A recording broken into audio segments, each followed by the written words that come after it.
মাটিটা যেই পর্যন্ত না গলবে ওই পর্যন্ত ঘড়ির কাঁটা কোন দিকে ঘুরে জানেন? ডান দিকে। ডান দিকে।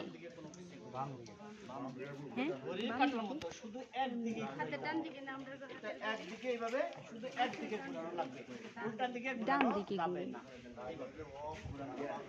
যে পর্যন্ত মাটিটা নরম না হবে, ডান দিকে হয় না, মানে ঘড়ি যেই দিকে ঘুরে আর কি। তাহলে তো ডান দিকে, ঘড়ি তো ডান দিকে ঘুরে। না এইভাবে না, আচ্ছা যেটা যদি ডান হয় ডান, বাম হইলে বাম, মানে ঘড়ির কাঁটার মতো ঘুরাইতে হবে, ঘড়ির কাঁটার মতো ঘুরাইতে হবে। এটার কারণ কি, এটা এখন তার এখানে জীবাণু তৈরি হয় না, ব্যাকটেরিয়া তৈরি হয়। ব্যাকটেরিয়া এখানে কোটি কোটি ব্যাকটেরিয়া তৈরি হবে, হাজারো কোটি। এই ব্যাকটেরিয়া যেহেতু এতটুকু জায়গার মধ্যে হাজার কোটি ব্যাকটেরিয়া, মানে ওগুলি অতীব ক্ষুদ্র এবং খুবই নাজুক।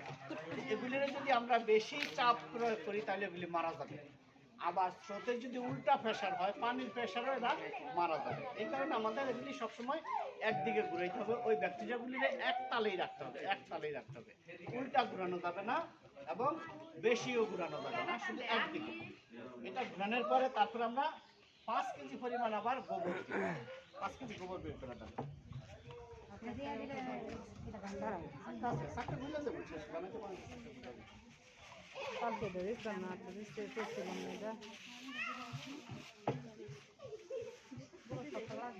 আমরা আগে শক্তটা দিছি, কারণ শক্তটা গলার জন্য একটু বেশি তরল পানির দরকার।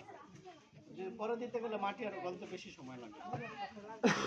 না, গোবর এখানে 10 কেজির বেশি হবে। এই গোবরটা ওই ইয়ার মধ্যে দিয়ে দিন। হ্যাঁ,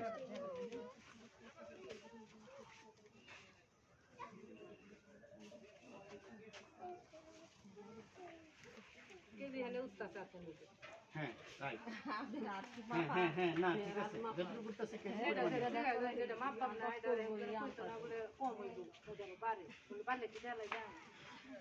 কয়বার দিচ্ছেন?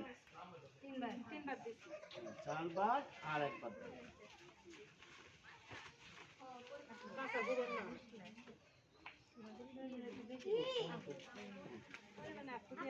না বেশি দেওয়ার কোনো দরকার নেই।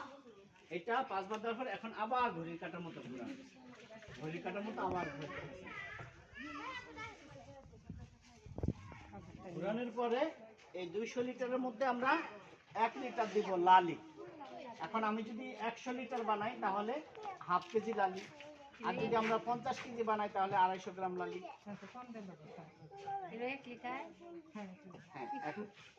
লালি তো ওজনের, লালি ওজন বেশি, এটা ভারী তো এই কারণে না। তাহলে আমরা লালি দিয়ে দিব। হ্যাঁ, লালির ওজন বেশি, ভারী তো। ধরেন রাখেন, অনেক সময় লাগবে।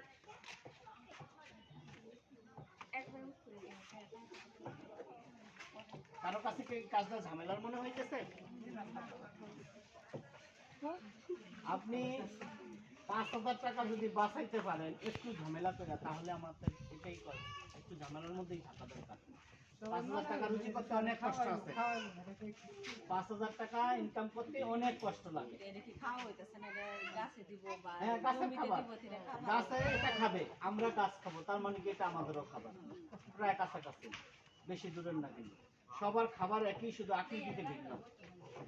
আর আমরা যে ভাত খাই, এই ভাত যদি 2 দিন রেখে দিই ভাত পোকা হয়ে যায়, তার মানে কি আমি তো পোকাই খাই। অনেক সময় পেয়ারা, বড় বড় পেয়ারার মধ্যে পোকা থাকে, পেয়ারা চাবা পোকাটাকে সহ খাইতে মজাই, শুধু দেখতে খারাপ লাগে।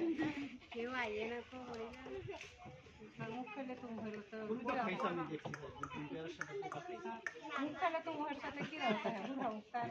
হ্যাঁ, ইউরোপে এক ধরনের চিজ খায়, তারা একটা চিজ তৈরি করে, ওই চিজটা তারা সংরক্ষণ করে 6 মাসের উপরে বানানোর পরে।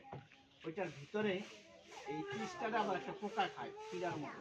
ওই পোকাটা খাইয়া পিঁড়াটা একটু যেমন একটু সাইজ হয়, তখন আবার পার্টিতে বড় অনুষ্ঠান করে, তারা বড় অনুষ্ঠানে এই চামচ দিয়ে আবার এই পিঁড়াগুলি মানুষ আবার খায়। মানে এটা খুবই সুস্বাদু নাকি ওদের কাছে।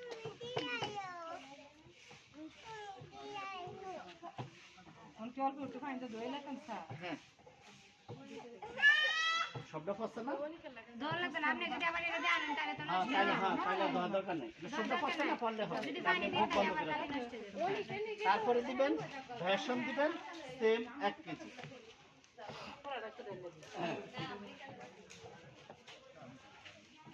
এখন এই যে এটার মধ্যে আমরা যে ফর্মুলা দিচ্ছি এখানে একটা জিনিস বাকি আছে, ওই জিনিসটা সাধারণত আমার ইয়ার মধ্যে আমি এটাকে বাতিল করছি। এই যে বমলুটটা এটা হচ্ছে এসপিকে মানে সুভাষ পালাকার কৃষি।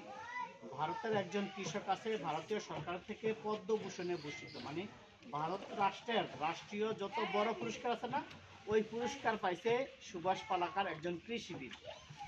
হ্যাঁ, বাংলাদেশেরও অনেক বড় বড় কৃষক ওনাকে গুরু মনে করে এবং উনি যথেষ্ট জ্ঞানী, কৃষিতে একটা বিপ্লব তৈরি করছে। তো এই ফর্মুলাটা মূলত ওনার, আর আমার কাজ হয়েছে প্রত্যেকের ফর্মুলাই আমি গ্রহণ করি। পৃথিবীতে যত ধরনের বড় বড় এগ্রিকালচার আছে তারা যেভাবে যেভাবে এগ্রিকালচারটা নেয় ওটা সবগুলি আমি ফলো করি, ফলো করে আমি আবার একটু মডিফাই করি, আমার নিজের কিছু না, তাদের জিনিসটাই আমি একটু মডিফাই করি। কিভাবে? এটার মধ্যে তারা আবার 1 কেজি গরুর স্থানা মানে কি গরুর প্রস্তাব মিক্স করে। এটা সুভাষ পালাকারের কৃষিতে এটা করে। আমি গরুর প্রস্তাবটা দেই না, এই কারণে কারণ প্রস্তাবের মধ্যে প্রচুর অ্যাসিড, যার ফলে এই অ্যাসিডে এখানে যে ব্যাকটেরিয়া তৈরি হবে, ব্যাকটেরিয়ার গ্রোথের সমস্যা হইতে পারে বা ব্যাকটেরিয়া মারাও যাইতে পারে। বা আমরা যে গুড়টা দিছি, এটা তো লালিটা তো মূলত একটা গুড় দিয়ে তৈরি। অনেক জায়গায় লালি না পাইলে আপনি গুড় দিতে পারেন, কিন্তু আরেকটা কথা মনে রাখবেন, লালি যেহেতু অ্যাভেলেবেল পাওয়া যায় না, লালি না পাইলে আপনি গুড় দিতে পারেন, আখের গুড় দিতে পারেন, ভালো আখের গুড় লাগবে অবশ্যই। 1 কেজি আখের গুড় দিলেও হবে, তবে লালিটা সাধারণত ভেজাল হয় কম। তুমি এদিকে আসো, এদিকে যাও না। স্যার বলছেন যে যে গরু গাব গরু যখন সেটাও প্রস্তাব দিলে এই যে মাটি ঘাসের মধ্যে টানালে তখন এই ঘাসটা রোদ্রে মারা যায়। হ্যাঁ, ওটার মধ্যে এটার অ্যাসিড মধ্যে থাকে, অ্যাসিড অ্যাসিড আর থাকে। এমনি এইগুলি সব প্রস্তাবের মধ্যে অ্যাসিড থাকে। যাই হোক, আমি ওটা ব্যবহার করি না, আপনারা যদি পারেন চাইলে আপনারা ব্যবহার করতে পারেন। তবে ওইটাতে যেহেতু প্রস্তাবে অ্যাসিড থাকে, ওই প্রস্তাবটা আমার কাছে না দেওয়াই বেটার মনে হয় আর কি। আর ওইটা আবার একটু বিজেপিরও তাল আছে, সেখানে হিন্দুত্ববাদীর একটা ব্যাপার আছে, ওনারা গোমূত্রে অনেক ইজ্জত করে আর কি, ওই হিসাবে এটা ঢুকাইতে পারে আমার কাছে মনে হয়েছে আর কি। এটার মধ্যে আমি সায়েন্টিফিক কোনো ব্যাখ্যা পাই না, বিজ্ঞানের কোনো ব্যাখ্যা পাই না, এই কারণে আমি এটা বাদ দিয়ে দিচ্ছি। হ্যাঁ। হাতে ধরে থাকবো না, এখানে হাত দেওয়া নিষেধ, আর একদিকেই ঘুরাবেন, দলা থাকুক, এটা তো 3 দিন থাকবে, 3 দিন এগুলি মিক্স হয়ে যাবে। সব দেওয়া শেষ হইলে তারপর এটা পানি দিয়ে ভরাট করে দিবেন। এখন পানি দিয়ে ভরাট করে দেবেন, আবার নিব কিভাবে বাড়িতে কেন থাকবো আস্তে আস্তে সব দেব, বলতেছি সব কমপ্লিট কি করবো। বলছেন আপনাদের বাসায় কি ইয়ে আছে? চট আছে, চট, বস্তা, চট বা বস্তা, চাউলের বস্তা আছে না এরকম?